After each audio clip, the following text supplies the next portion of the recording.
Mas eu tô cada vez mais fazendo exercício de interpretar a realidade como o seguinte: Deus é um cientista, um programador, e ele rodou um experimento. Então é um experimento de programação, né? Então ele programou as leis da matemática, da física, física quântica. Ele programou isso e ele apertou enter, Rodar, deploy. deixou rodar e tá observando ali. A natureza não liga pra gente, né? A gente tá aqui incomodando a natureza, no fim das contas. Talvez a nossa função seja essa mesmo, né? Não sei. E aí, vamos lá. E aí tu, que é o cara que é pastor, Sei. e aí tu vai poder me ajudar aqui. Porque assim, eu também acredito numa consciência maior, não sei o que, tudo mais, mas tu estudou muito mais que eu. Cara, a gente meio que tá aqui só porque Deus mandou mesmo. Porque assim, se a gente for parar... Foi engraçado o jeito. Sabe por quê? Porque eu entrei na seguinte pira. E aqui talvez a gente vá pra aquela pira que a gente sempre acaba indo. Beleza. Quando a gente vai fazer os episódios. Eu entrei na pira, eu tava falando com o cara assim, cara, olha só, teve o Big Bang. Beleza. Aí o Big Bang as coisas... Espalharam.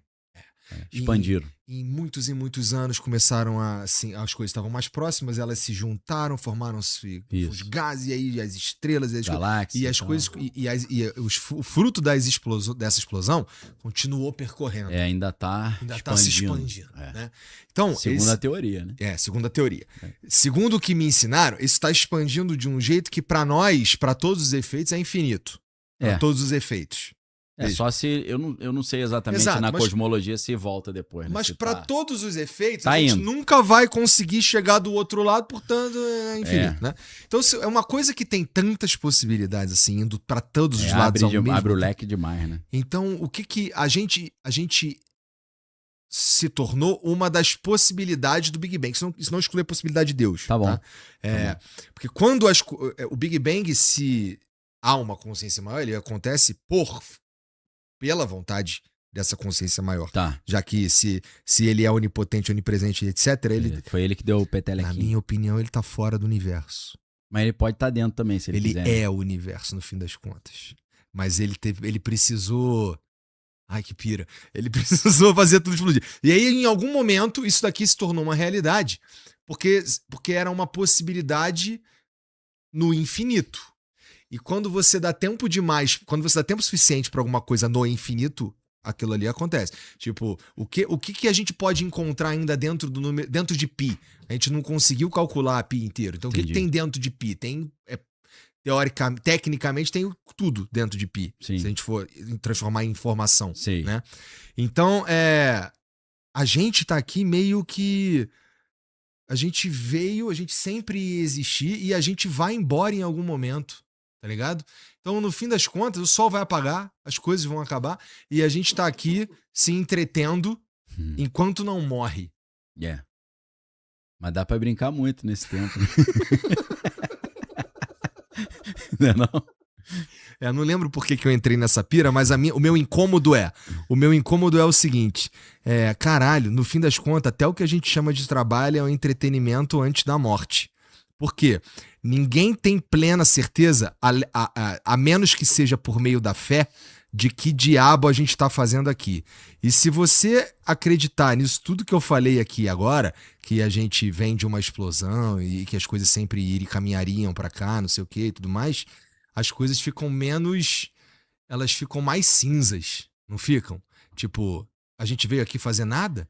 Perde o sentido, você acha? Fica mais cinza. Eu não acho que perde o sentido, porque tá vivo é muito foda. Isso né? Pode ser tudo uma... Eu vou desperdiçar aquela porra que estourou lá bilhões de anos, 15 bilhões de anos atrás, e que uma possibilidade me deixou respirar aqui e pensar, e tá numa posição que tem um microfone, que a gente fez uma alquimia e transformamos as coisas no microfone, internet, coisa chega nas pessoas, e você estamos trocando ideia aqui. Essa experiência é impressionante, né? Não é? Precisa de Deus pra curtir essa experiência, Daniel? Cara, eu acho que com Deus você curte muito melhor. Porque a gente já falou um pouco sobre isso de outras vezes, mas eu tô cada vez mais fazendo exercício de interpretar a realidade como o seguinte: Deus é um cientista, um programador, e ele rodou um experimento. Então é um experimento de programação, né? Então ele programou as leis da matemática, da física, física quântica. Ele programou isso e ele apertou enter, Rodar, deploy. deixou rodar e tá observando ali. Então, o objetivo desse experimento seria o surgimento de seres autoconscientes, e esses seres autoconscientes desvendarem o mistério de que isso é uma simulação e que essa simulação tem um objetivo, que o objetivo é você encontrar os easter eggs para sair da simulação. Então, eu acho maneira essa ideia. Eu acho maneiríssimo legal. também. E eu creio que quando eu olho para a Bíblia, eu enxergo isso. Isso, em que medida isso que tu acabou de me falar Sei. invalida, ou se é que em alguma medida, invalida a Bíblia? Em nenhuma medida, Não, né? muito pelo contrário. Porque você vê, Jesus fala, não se turbe, João 14, não se turbe o vosso coração. Tipo assim, não fica preocupado. Creio em Deus e creio também em mim, porque na casa do meu pai há muitas moradas. E se eu fosse, se não fosse assim, eu não teria dito que eu vou preparar um lugar. Então, se eu estou indo preparar um lugar, eu voltarei para vos buscar, para que onde eu estiver estejais vós também.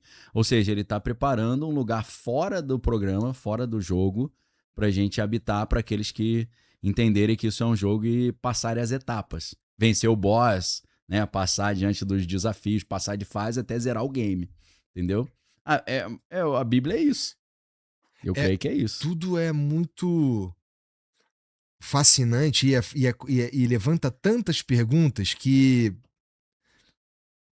nem eu nem você vamos saber responder. Por exemplo, Não, tá bom. É difícil. Tá bom, vamos lá. Já desisti já de querer entender tudo. Ó, não tem mais cabelo pra ficar branco, né? É verdade. Já acabou. Entendemos o jogo. Até nas partes íntimas tá ficando ruim já. Eu tenho na mão, cara. No peito. Quer dizer, ainda tô aqui, né? No braço ainda no braço ainda tem. Beleza, voltamos. Entendemos aqui que estamos numa simulação e a gente vai voltar então para a morada do pai lá, que é fora desse sistema fora aqui. do game. Seremos nós ainda? Ou a gente volta para uma consciência, sabe? E eu acho difícil a gente responder isso factualmente, porque a inteligência a Bíblia ajuda um pouco. A interpretação, a Bíblia, ela fala disso claramente. Que ela dá pistas pra isso? No sentido de cara, tu vai ser o Daniel Lopes. Ah, tá. Cara, eu creio que sim, porque Jesus fala que, um exemplo assim mais rudimentar, Jesus diz assim, muitos filhos de Abraão não se assentarão na mesa com ele no dia do Senhor, mas alguns filhos das nações se assentarão. Então, ele está partindo do princípio que Abraão vai continuar sendo Abraão e eu vou chegar lá e vou conhecer Abraão, que viveu 4.000 anos atrás. Entendeu? Então, ele parece que as personalidades, elas se perpetuam. As identidades individuais, né? Isso é muito interessante, cara, que isso é algo que eu pesquisei no mestrado, cara, de filosofia, que eu não concluí lá na UFRJ, que eu tava fazendo mestrado em linguística junto, 2 mestrados tava difícil. E o de filosofia era na área de lógica e metafísica, então era muito matemático, assim, muita conta, fórmula. Será que tu é um arquétipo, Daniel? Sempre tem um Daniel todos os tempos? Sempre tem um Igor em todos os tempos? Ou isso é mó viagem? Porque isso quebra a ideia da personificação, né? Entendi, da individualidade. Da individualidade. Cara, então, isso é o paradoxo da identidade. Né? No paradoxo, a gente tem um exemplo de paradoxo da identidade, por exemplo, no navio de Teseu. O paradoxo do navio de Teseu é o seguinte, cara, Teseu era um personagem da mitologia que fez várias aventuras, viagens, guerras, e o navio dele ia se deteriorando, então ele ia trocando as ripas de madeira do navio. Então, chegou um momento que o navio já não tinha mais nenhuma ripa do navio original. Aí a pergunta que se faz esse ainda é o navio de Teseu? Mesmo as partes tendo sido trocadas? Agora, o grande problema é quando a gente transfere isso para a biologia. Por quê? Porque as nossas células do nosso corpo se renovam completamente de 7 em 7 anos ou 10 em 10 anos.